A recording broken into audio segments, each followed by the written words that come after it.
आप सबको नमस्कार। 100 साल पहले हिंदुस्तान टाइम्स का उद्घाटन पूज्य बापू ने किया था। वे गुजराती भाषी थे और 100 साल के बाद एक दूसरे गुजराती को आपने बुला लिया।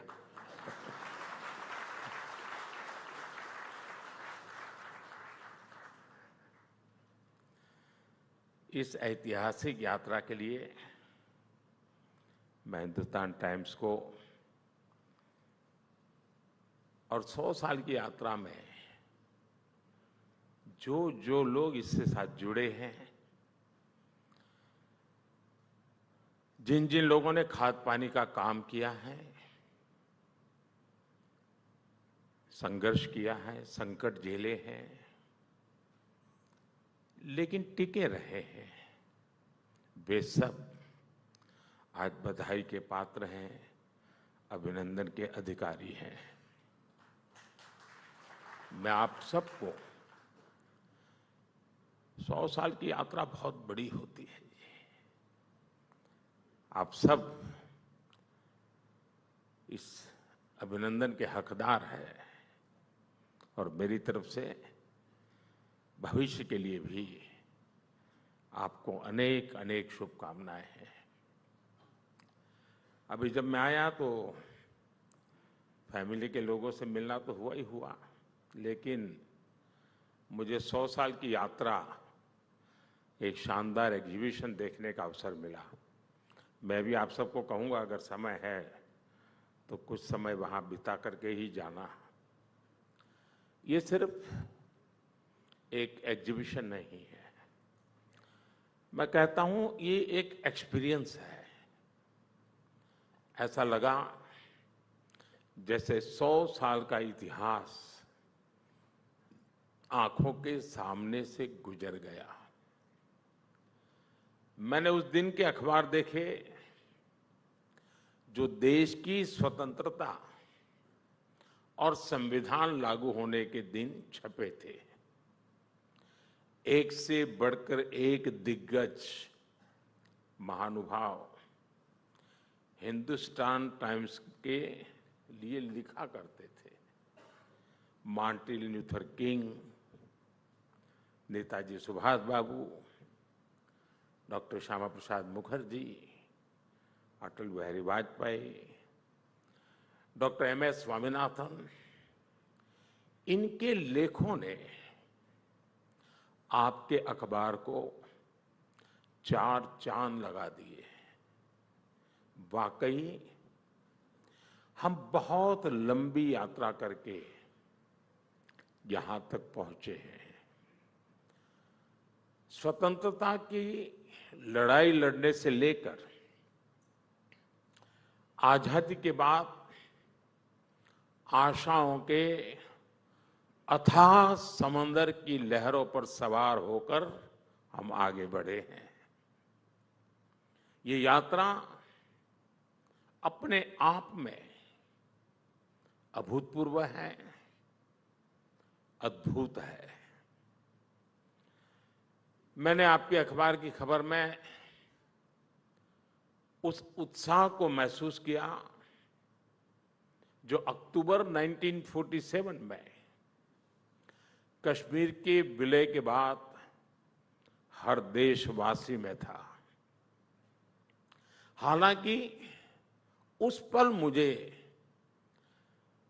इसका भी एहसास हुआ कि कैसे अनिर्णय की स्थितियों ने 7 दशक तक कश्मीर को हिंसा में घेर के रखा। आज आपके अखबार में जम्मू कश्मीर में हुई रिकॉर्ड वोटिंग जैसी खबरें छपती है। ये कॉन्ट्रास्ट है। एक और न्यूज़पेपर, प्रिंट, एक प्रकार से नजर हर एक की जाएगी, वहां आपकी नजर टिकेगी।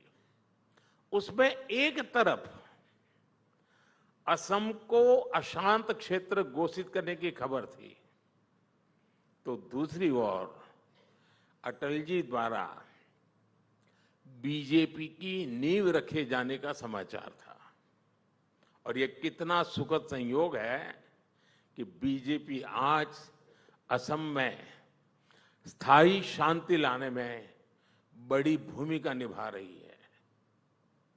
अभी कल ही मैं बोडो क्षेत्र के लोगों के साथ एक शानदार कार्यक्रम में मौजूद था और मैं हैरान हूं कि दिल्ली के मीडिया ने इस बड़ी घटना को मिस किया है। उन्हें अंदाज ही नहीं है कि 5 दशक के बाद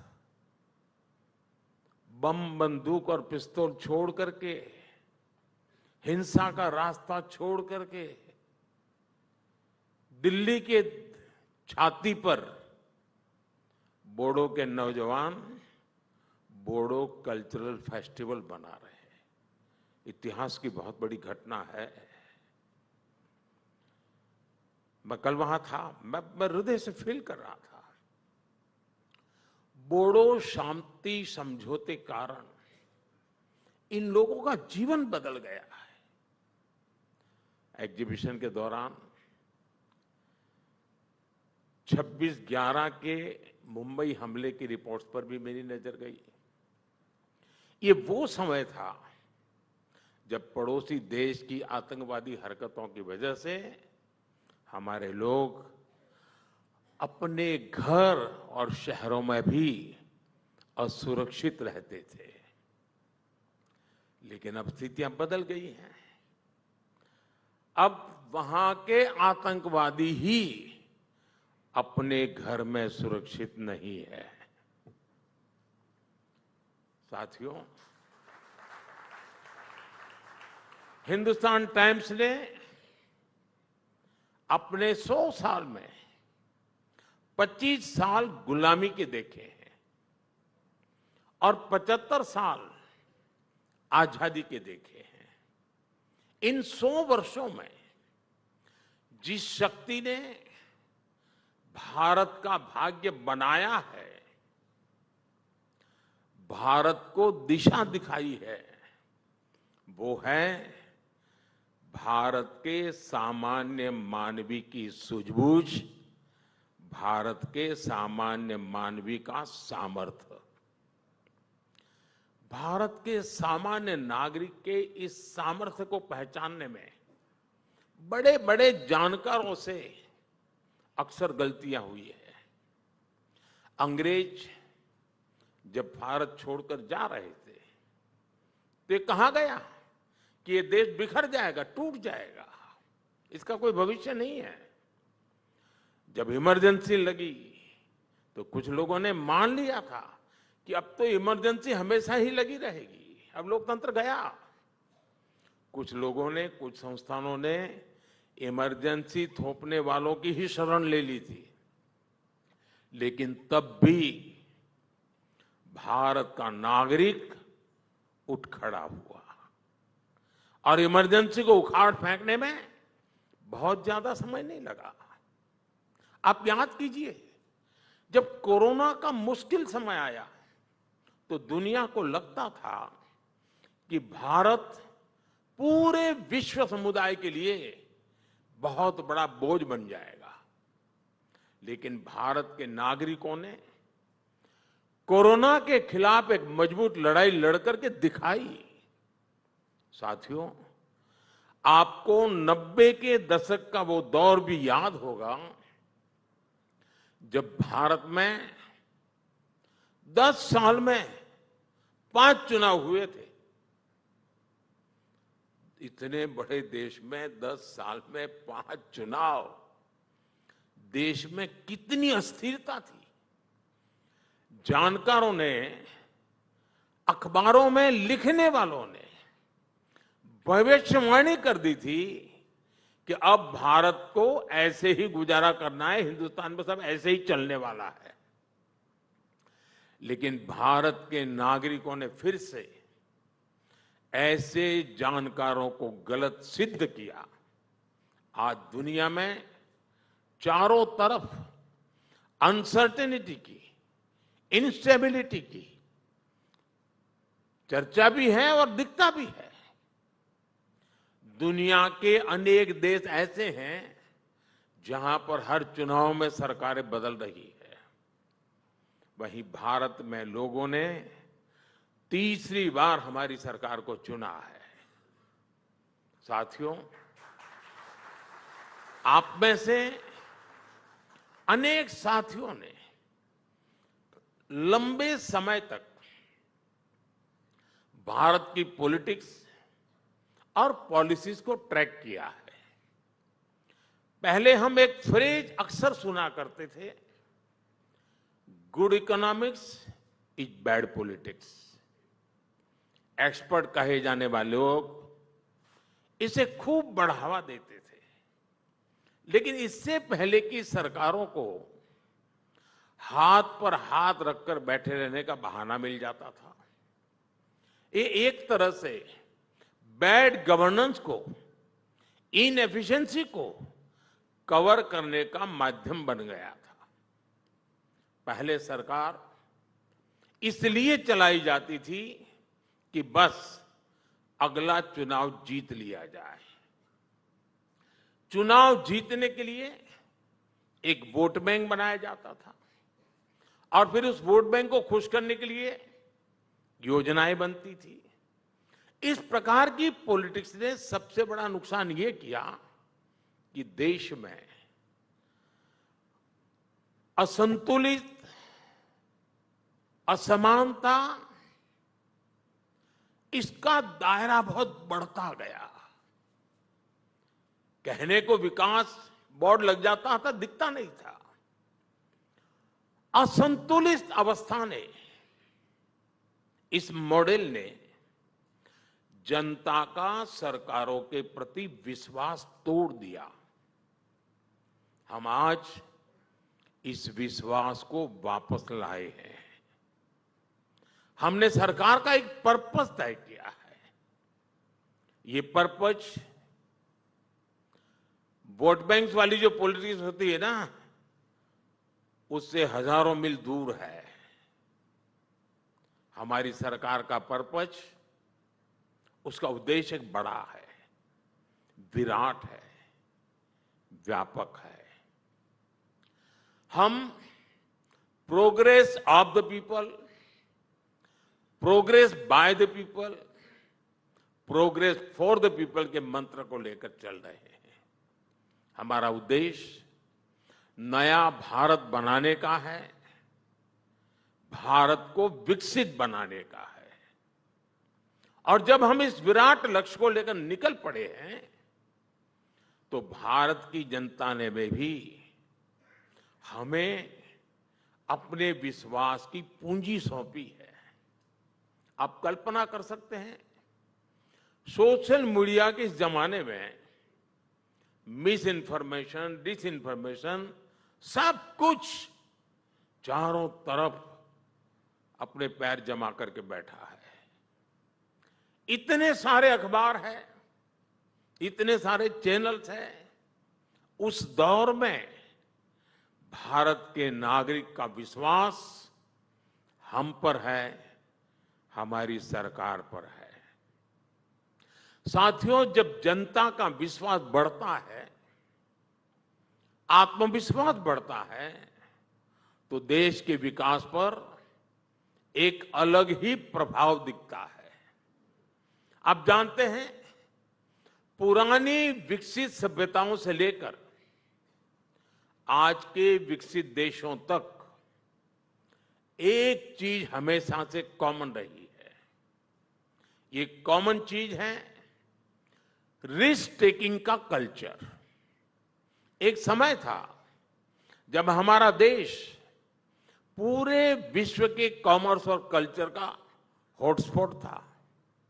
हमारे मर्चेंट्स और सेलर्स एक तरफ साउथ ईस्ट एशिया के साथ काम कर रहे थे, तो दूसरी ओर अरब, अफ्रीका और रोमन एम्पायर से भी उनका गहरा नाता जुड़ता था।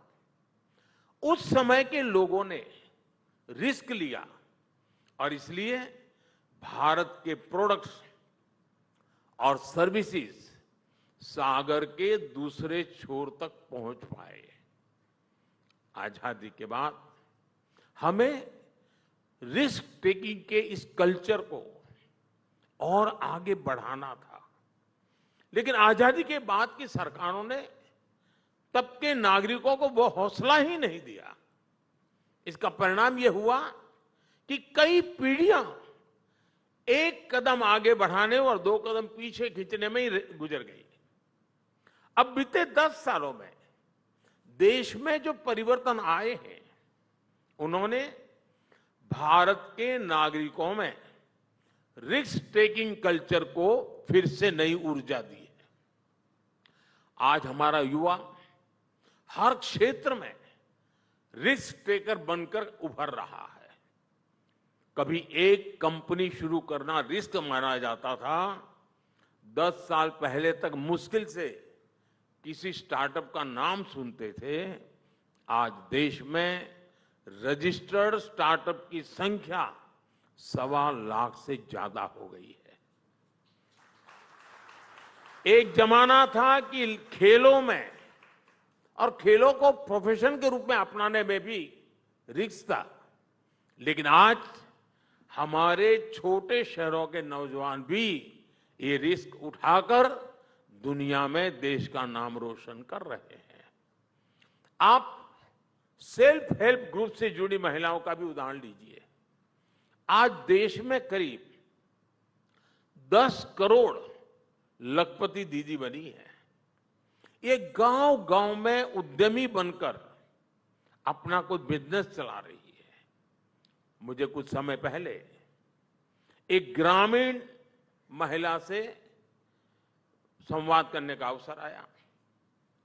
उस महिला ने मुझे बताया था कि कैसे उसने एक ट्रैक्टर खरीदा और अपनी कमाई से पूरे परिवार की आय बढ़ा दी। एक महिला ने एक रिस्क लिया और अपने पूरी परिवार का जीवन बदल डाला।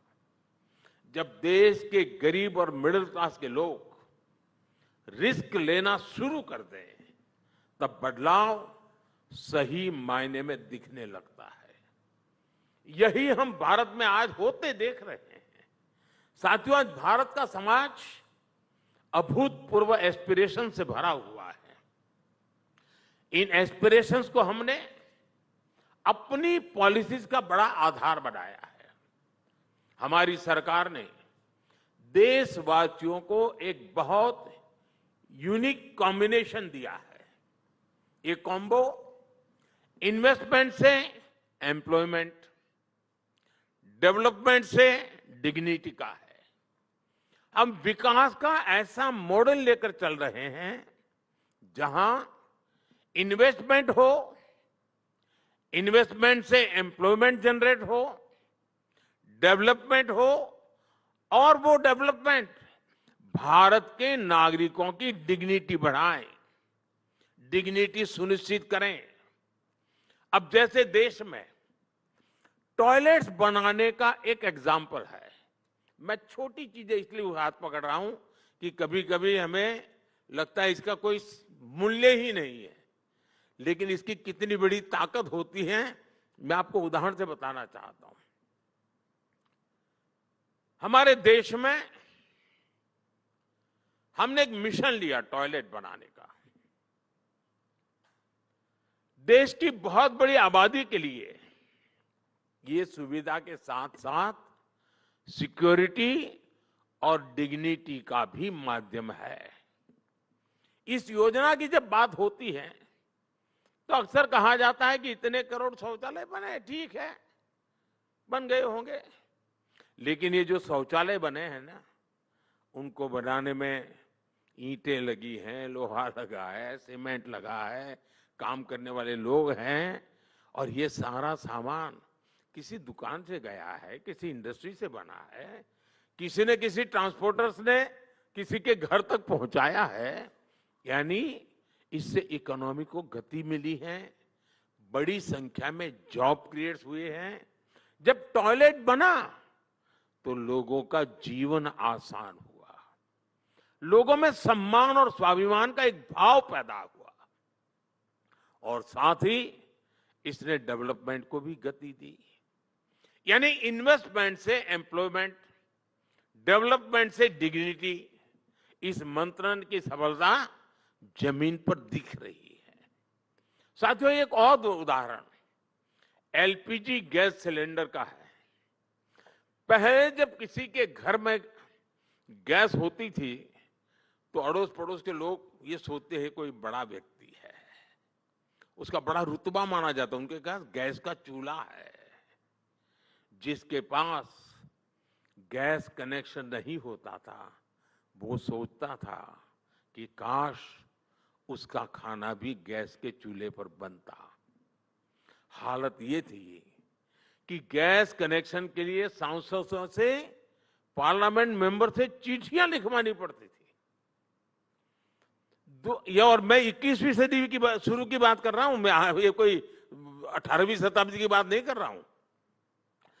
2014 से पहले सरकार डिबेट करती थी, और डिबेट क्या करती थी?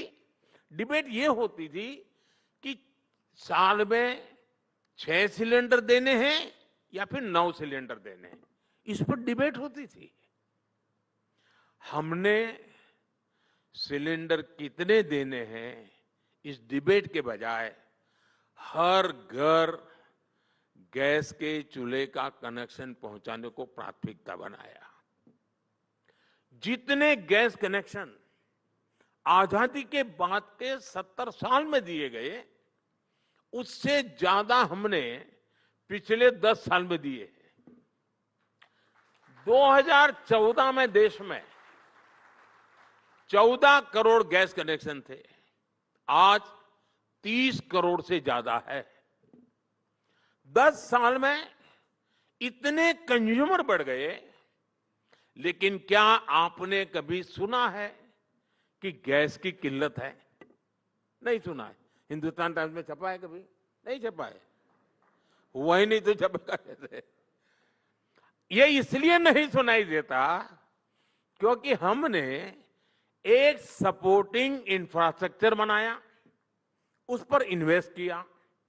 हमने जगह जगह बॉटलिंग प्लांट लगाए, डिस्ट्रीब्यूशन सेंटर बनाए, बॉटलिंग से लेकर सिलेंडर की डिलीवरी तक, इससे हर जगह रोजगार का निर्माण हुआ। साथियों, मैं आपको ऐसे कितने ही उदाहरण दे सकता हूं। मोबाइल फोन का उदाहरण है, रुपे कार्ड का उदाहरण है। पहले डेबिट क्रेडिट कार्ड रखना कुछ लोगों को एक अलग गर्व महसूस करवाता था। जेब में से ऐसे निकालता था और लोग देते थे, और गरीब उसी कार्ड को देखकर सोचता था काश कभी मेरी जेब में भी। लेकिन रुपे कार्ड आया और आज मेरे देश के गरीब की जेब में भी क्रेडिट डेबिट कार्ड मौजूद है दोस्तों।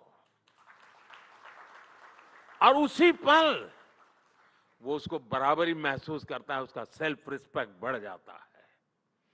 आज गरीब से गरीब ऑनलाइन ट्रांजैक्शन करता है। बड़े शॉपिंग मॉल में कोई महंगी कार से उतरकर भी वही यूपीआई इस्तेमाल करता है जो मेरे देश का रेहड़ी पटरी पर बैठा हुआ एक सामान्य इंसान भी उसी यूपीआई का उपयोग करता है। ये भी इन्वेस्टमेंट से एम्प्लॉयमेंट, डेवलपमेंट से डिग्निटी का बेहतरीन उदाहरण है। साथियों, भारत आज जिस ग्रोथ ट्रेजेक्टरी पर ही है, उसे समझने के लिए हमारी सरकार की एक और अप्रोच पर गौर करना जरूरी है। ये अप्रोच है spending big for the people. लेकिन साथ साथ दूसरा भी एक अप्रोच है save big for the people. हम ये कैसे कर रहे हैं, यह जानना शायद आपको दिलचस्प होगा। 2014 में हमारा यूनियन बजट 16 लाख करोड़ रुपए के आसपास था। आज ये बजट 48 लाख करोड़ रुपए का है। 2013-14 में हम कैपिटल एक्सपेंडिचर में करीब 2.25 लाख करोड़ रुपए खर्च करते थे, लेकिन आज का कैपिटल एक्सपेंडिचर 11 लाख करोड़ से ज्यादा है। ये 11 लाख करोड़ रुपए आज नए अस्पताल, नए स्कूल, सड़क, रेल, रिसर्च फैसिलिटी, ऐसे अनेक पब्लिक इंफ्रास्ट्रक्चर पर खर्च कर रहे हैं। पब्लिक पर खर्च बढ़ाने के साथ ही हम पब्लिक का पैसा भी बचा रहे हैं। मैं आपके सामने कुछ आंकड़े रख रहा हूं और मैं पक्का मानता हूं कि ये आंकड़े सुनकर के आपको लगेगा अच्छा ऐसा भी हो सकता है। अब जैसे direct benefit transfer, DBT, DBT से जो लीकेज रुकी है उससे देश के 3.5 लाख करोड़ रुपए बचे हैं। आयुष्मान भारत योजना के तहत मुफ्त इलाज से गरीबों के 1,10,000 करोड़ रुपए बचे हैं। जन औषधि केंद्रों में 80% डिस्काउंट पर मिल रही दवाइयों से नागरिकों के 30,000 करोड़ रुपए बचे हैं। स्टेंट और नी इम्प्लांट कीमतों को नियंत्रित करने से लोगों की हजारों करोड़ रुपए बचे हैं। उजाला स्कीम से लोगों को एलईडी बल्ब से बिजली बिल में 20,000 करोड़ रुपए की बचत हुई है। स्वच्छ भारत अभियान, स्वच्छ भारत मिशन के कारण बीमारियां कम हुई और इससे गांवों में हर परिवार के करीब 50,000 रुपए बचे हैं। यूनिसेफ का कहना है कि जिस परिवार के पास अपना टॉयलेट है उसके भी करीब 70,000 रुपए बचे हैं। साथियों, जिन 12 करोड़ लोगों के घर पहली बार नल से जल आया है, WHO ने उन पर भी एक स्टडी कराई है। अब साफ पानी मिलने से ऐसे परिवारों को हर साल 10,000 रुपये से ज्यादा की बचत हुई है। साथियों, 10 साल पहले किसी ने नहीं सोचा था कि भारत में इतना बड़ा बदलाव होगा। भारत की सफलता ने हमें और बड़ा सपना देखने और उसे पूरा करने की प्रेरणा दी है। आज एक उम्मीद है, एक सोच है कि ये सेंचुरी इंडिया की सेंचुरी होगी। लेकिन ऐसा करने के लिए और तेजी से काम करने के लिए हमें कई सारे प्रयास भी करने होंगे। हम उस दिशा में भी तेजी से काम कर रहे हैं। हमें हर सेक्टर में बेस करने के लिए आगे बढ़ना होगा। पूरे समाज की सोच बनानी होगी कि हमें बेस से कम कुछ भी स्वीकार नहीं करना है। हमने अपने प्रोसेस को ऐसा बनाना होगा कि भारत का स्टैंडर्ड वर्ल्ड क्लास कहा जाए।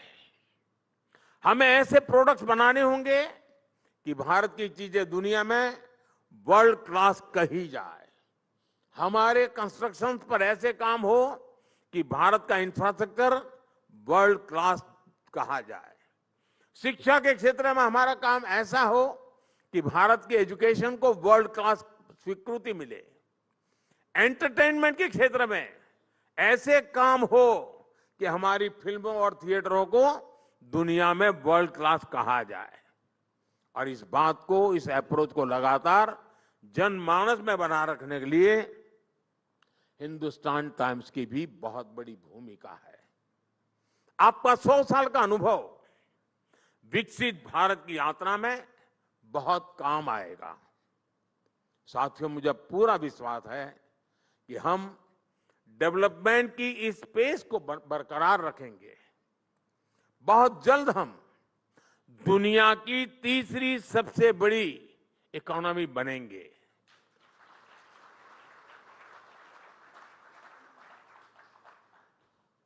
और भारत जब शताब्दी मनाएगा आजादी की, भारत की आजादी के 100 साल होंगे, तब आप भी करीब करीब 125 साल के हो जाएंगे और तब हिंदुस्तान टाइम्स लिखता होगा कि विकसित भारत का ये शानदार अखबार है। इस यात्रा के आप भी साक्षी बनेंगे। लेकिन जब मैं आपके बीच आया हूं तो कुछ काम भी आपको बताना चाहता हूं और ये भरत जी आपकी जिम्मेवारी रहेगी। देखिए, हमारे यहां बड़े बड़े साहित्यकारों के रचनाओं पर पीएचडी होती है, अलग अलग शोध पर पीएचडी होती है। शशि जी, क्या कोई हिंदुस्तान टाइम्स के 100 साल उस पर ही पीएचडी करे? ये बहुत बड़ी सेवा होगी। उससे रिसर्च होगा, यानी एक ऐसी चीज निकल करके आएगी जो हमारे देश की पत्रकारिता की जो जर्नी है, और उसने दोनों कालखंड देखे हैं, गुलामी का कालखंड भी देखा है, आजादी का भी देखा है। उसने अभाव के दिन भी देखे हैं और प्रभाव के दिन भी देखे हैं। मैं समझता हूं एक बहुत बड़ी सेवा हो सकती है। और बिरला परिवार तो पहले से चैरिटी में विश्वास करने वाला परिवार रहा है। क्यों न किस यूनिवर्सिटीज में, हिंदुस्तान में भी और हिंदुस्तान के बाहर भी, हिंदुस्तान टाइम्स की चेयर हो और जो भारत को वैश्विक संदर्भ में उसकी सही पहचान के लिए रिसर्च के काम करवाती हो। एक अखबार अपने आप में बहुत बड़ा काम है जो आपने किया है, लेकिन आपके पास इतनी बड़ी पूंजी है। 100 साल में आपने जो इज्जत कमाई है, जो विश्वास कमाया है, वो शायद आने वाली पीढ़ियों के लिए हिंदुस्तान टाइम्स के दायरे से बाहर निकल करके भी उपयोगी हो सकता है। मुझे पूरा विश्वास है कि आप इस 100 वर्ष सेमिनार तक सीमित नहीं रहेंगे, इसको आगे बढ़ाएंगे। दूसरा, मैंने जो एग्जीबिशन देखा, वाकई वो प्रभावित करने वाला है। क्या आप इसका एक डिजिटल वर्जन और बहुत अच्छी कमेंट्री के साथ, और वे हमारे देश के सभी स्कूल के बच्चों तक पहुंचा सकते हैं? इससे पता चलेगा कि भारत में ये क्षेत्र कैसा है, कैसे कैसे भारत की विकास यात्रा में उतार चढ़ाव आए हैं, किन किन परिस्थितियों से भारत गुजरा है। ये बहुत जरूरी होता है और मैं मानता हूं कि आपने इतनी मेहनत तो की है, इसका एक डिजिटल वर्जन बना करके आप देश की हर स्कूल में पहुंचा सकते हैं, तो बच्चों के लिए भी एक बड़ा आकर्षण का केंद्र बनेगा। साथियों, 100 साल बहुत बड़ी बात होती है जी। मैं इन दिनों थोड़े अलग कामों में जरा ज्यादा व्यस्त हूं, लेकिन एक ऐसा अवसर था कि मैं छोड़ना नहीं चाहता था, मैं खुद आना चाहता था, क्योंकि 100 साल की यात्रा अपने आप में एक बहुत बड़ी उपलब्धि होती है। और इसलिए मैं आपको, आपके पूरे साथियों को, सबको हृदय से बहुत बहुत बधाई देता हूं। धन्यवाद जी।